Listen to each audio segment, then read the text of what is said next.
Welcome back everyone. In the last video we have learned various flavors of Git add. Now let us have a look at Git commit. This is the fourth lecture on Git. We have talked about local and remote, and we have seen how to move code from working to staging. Now it is time to move from staging to local repository. For that we have Git commit, and we have the syntax Git commit -m and then put your message. And the message should be relevant so that you can track the changes in the future. If I do git bash, we can see all the changes are in green. That means these are staged already.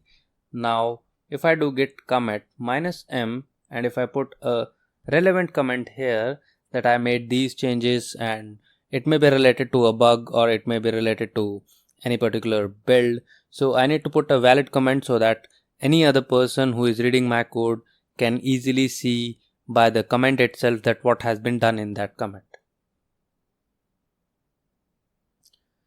Now if I do git status, you can see there is nothing to commit and working tree is clean.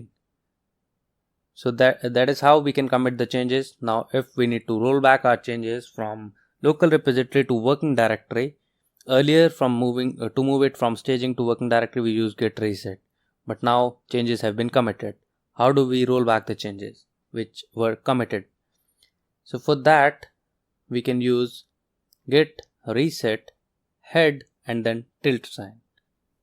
Now you can see that it has unstaged all the changes after reset, and if I check using git status, so all the changes have been rolled back.